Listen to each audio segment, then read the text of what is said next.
fa a ce wai daga dole wannan gawayin kuma wutan nan ta mutu. Matsalar matan nan su ba za su yi tsaya su yi ma abu in dai suna da harkar biki.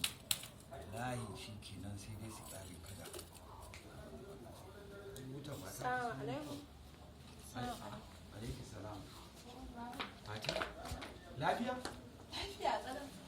Ina wuni? Da wannan abu lafiya? Lafiya. Lafiya. Ai gida. Lalle ko lafiya ne na ji kina ina wuni ko dai ina kwana? Kwana ka. Na gajiya. Ba gajiya a gida. Duk lafiya lawa. Ya. Gashi kin zo kuma sun kewaya nan baya suna. To, suna ake yi. Suna ake yi a nan baya nan makotanmu. Na ta ƙi wannan bari ƙayyama a kashe tun kafin yanzu. Ba su gaya maki sunan ba ne? A'a, ba su gaya min ba. Ba su kyauta ba. To me yake tafi da ke? Daman tafiya za mu yi da gidan za mu je can wannan Garinsu? garin su za mu. Coach. And action, Baba. Wallahi baba za mu tafiya ne za mu je can garin su. To, lalle za ku sha tafiya. Can wajen boda ne fa. Wallahi can ni ma ka nake je ke can wani nisa To, ga. ai lalle kuwa za ku sha tafiya. Ai shi kenan Allah ya sauke ku lafiya. Amma ina ganin yanzu ya kamata idan kika fita daga nan ki kewaya ki je su ma suke masa alara ita ma sai ku haɗu da ita sai ku dan tattauna abin da za ku tattauna ko ki wuce daga can kuma su sace za ku dawo to sai ku dawo. To gaskiya dai yanzu baba sauri nake don ko girki ban daura ba kuma yau ya ce da wuri za yi dawo to in ya so daga baya zan zo sai in musu magana. Ku wuce kawai ki je Allah ya kiyaye hanya Allah ya tsare in kun je duk kwa gaishe su shi ma ki gaya masa ki ce ina cewa Allah ya tsare hanya Allah ya da ku. Mama ta so ka gaya mata na zo amma zan ƙara dawo. To madalla Allah ya kiyaye. A'a. Mata, kamar wasa Allah ya kawo an zauna lafiya.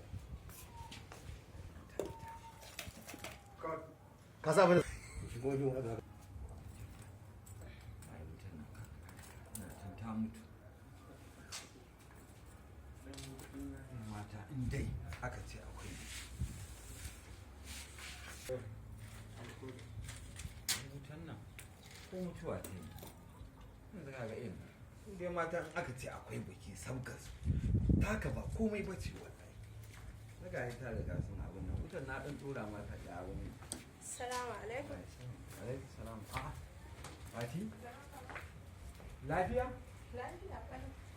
sassa haka An tashi lafiya? lafiya nan Ai gida. alhamdulillah Ya aiki. lafiya nan Ba sa ne na ga gidan aiki. wallahi nan makota ne ake yin suna shine sai suka kewaya gidan suna ba su gaya miki an yi haihuwa a nan baya ba. A'a ba su gaya min ba amma na ta ƙi wannan bari ƙayya. To yan dai suna nan baya wallahi lafiya ne ku Wallahi lafiya da mai gidan ne za mu tafiya za mu je. can za ku je Lafiya ba. a lalle sai ki shirya domin ku da nisa Ni ma haka yake can wajen boda ware kuwa wai ai shi kenan Allah ya kai ku lafiya amma ina ganin ya kamata ki kewaya nan baya ki je inda suke suna sai ki je ki masa Allah ya raya sannan kuma dan tattaunawa da za ku yi su ku yi magana da in ma da yiwuwar dawowa dai ku a dawo in kuma daga can za ki wuce to shi kenan daya.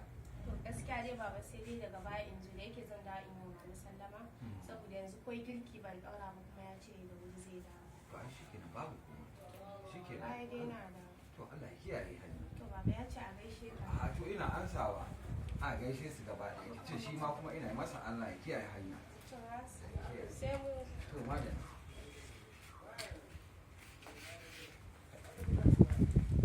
Ikon Allah shi kaga yarinya yanzu ta riga ta samu kwanciyar hankali ba duka ba a wancan da take ta azabtuwa a wajensa ga duka ga rashin abinci yanzu kaga ta samu miji mai hankali wallahi Allah ya ƙara ba su